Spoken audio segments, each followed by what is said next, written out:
Hi everyone, Kat here, your favorite ginger bibliophile. And I had to move around a little bit because, yeah, I don't know if you can tell, but there's a cute little puppy hiding here.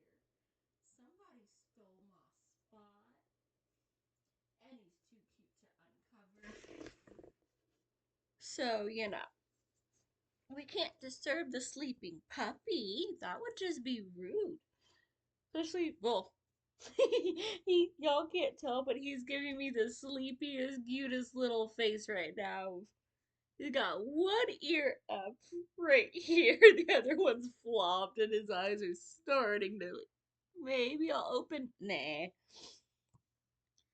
It's that midday nap time. So, Franny is flopped out on the floor because even though it's only 70 degrees in this house, I would be in my hoodie except for I just got out of the shower. She thinks it's toasty, so we had to move around a little bit. We've got him tucked into our Harry Potter blankie, and we're going to do a tag because I am so flipping far behind. But this was a nice short one. It's only got 4 prompts, and it didn't require a lot of thinking. There was another really awesome one that I was tagged by the same awesome person, but that required a lot more thinking than I am ready for.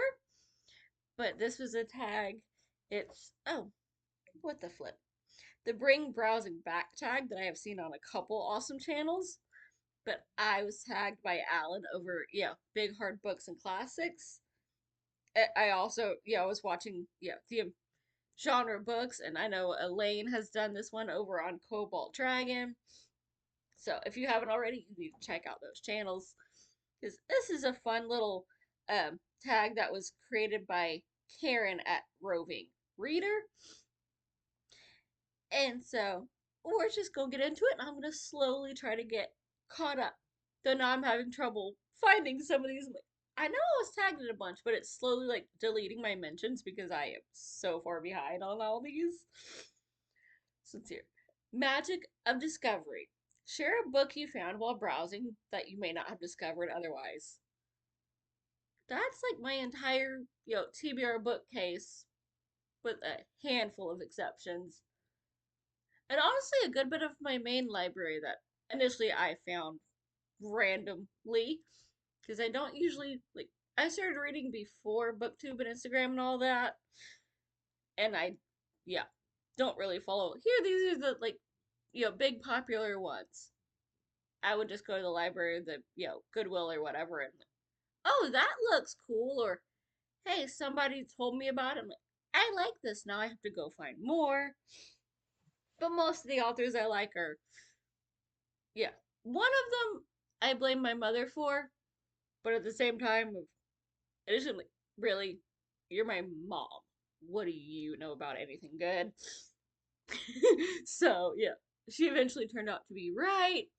And then the story just kind of went downhill after, 20 something books. And the first one was actually kind of terrible. It was dark. The rest is good. And that's the Stephanie Plum series by Janet Ivanovich.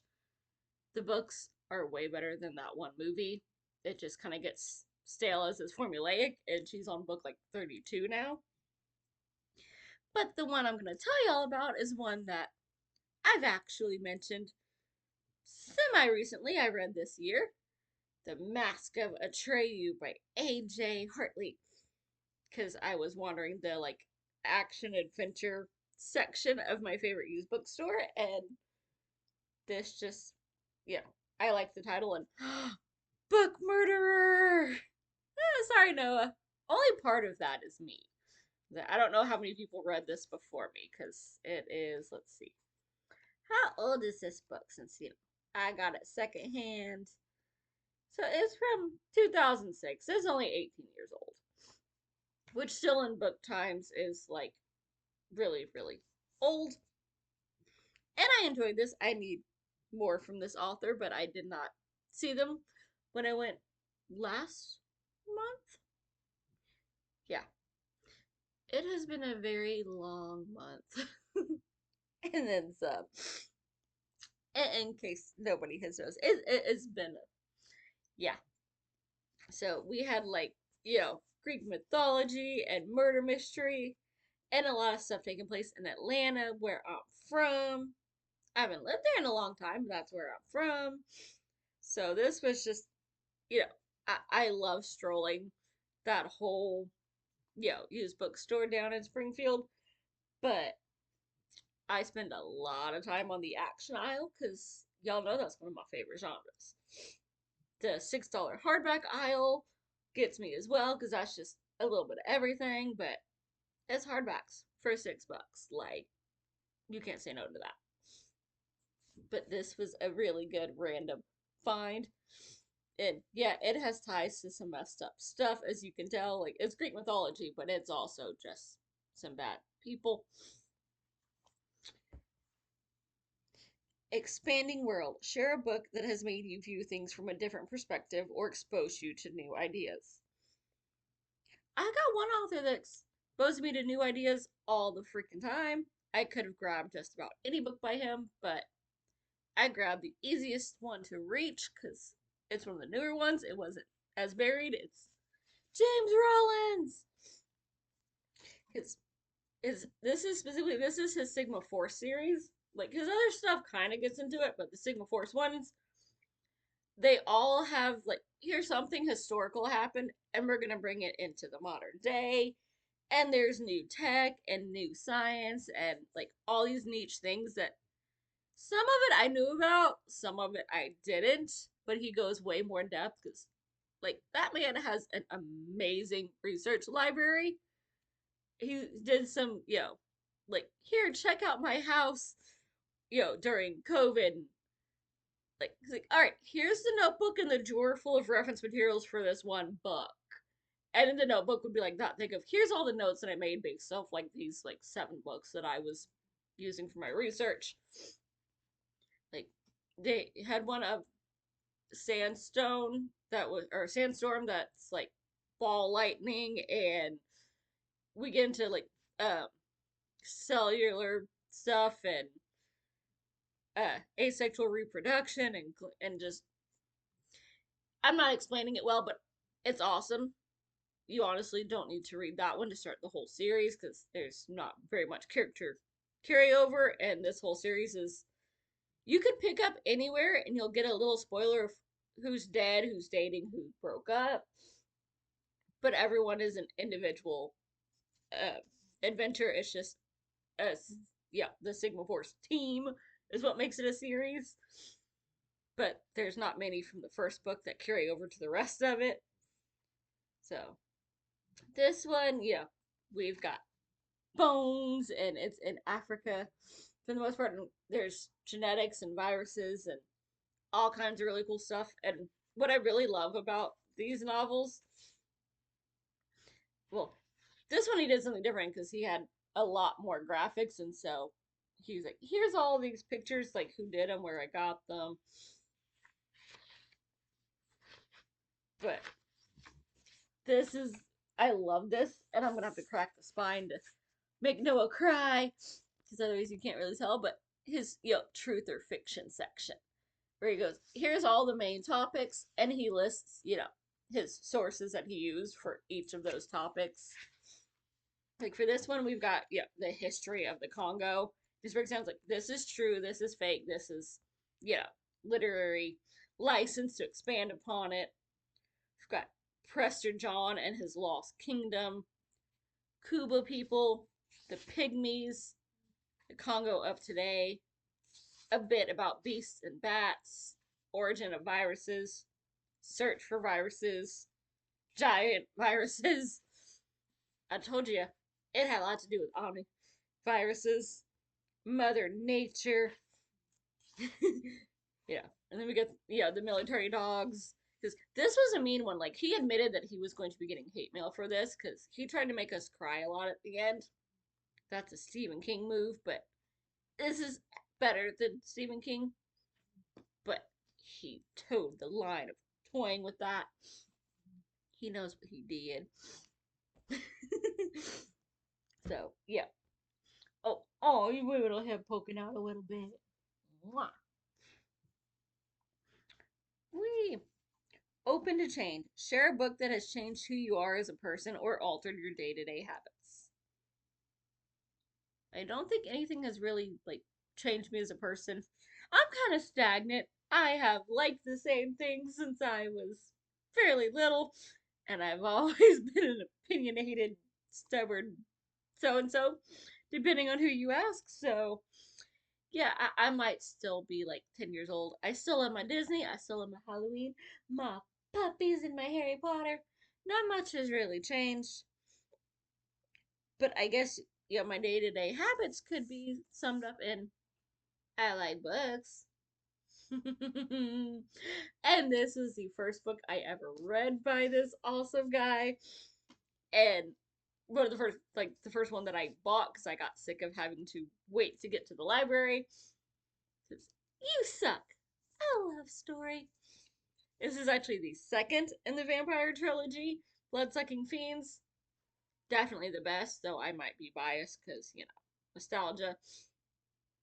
The third one, really, it had one of my favorite characters, but it didn't do it as much for me. I had to buy this copy because he signed my original one. So, this didn't originally belong to somebody else. But yeah, this and Harry Potter are what really got me into reading. I think I found them roughly at the same time. I was about, 12, 13 when I found these. And then, the whole Lord of the Rings started coming out, and there was, The Hobbit and some of that. But yeah, this was like one of the first books I ever picked up that was like, I like books now. I wasn't as hardcore about it as I am now that I actually have like a job and a bank account. But that's one of the reasons that I liked going to the library and starting to read. So that has definitely like slowly altered my day to day. Because I always read a book or, something on the Kindle app every day, depending on whether they let me hold my books or if I'm like double dogging it, I just have it on my lap because neither one of them wants attention, but they both want attention. Like, you must pet me and don't ever stop to turn a page, or I will smack at you for, hey, bring that hand back here. So I've gotten good at it. You can't turn this page with your nose, but I can, like, angle the phone up and swipe the page over with my nose. Also, when it's really cold, and like it doesn't want to read my cold fingers, so I gotta have the glove, but the glove doesn't work. It'll read my nose. Oh, I don't know why, but yeah, I mastered that skill years ago. Are you licking your paw while half asleep? Yeah, I saw that. He's over here. He's got his eyes closed and he's licking his little wrist. Though I'm pretty sure half of that's accident. He's like, I was gonna lick my nose, but my wrist is in the way. Like, I'm not gonna do it if you're showing me off, Mama. Of course, like always. They do something cute and you try to catch it on camera and they stop. And they just give you the, excuse me, Mama, why are you doing this face? Well, if you want Mommy to stay home all day instead of having to go to work to make money, you're gonna need to stop doing all the cute stuff every time I try to catch it. Come on now, everybody loves doggies. Mommy needs to make a living somehow. You keep just doing cute when no one's looking, I'm gonna have to keep going to work.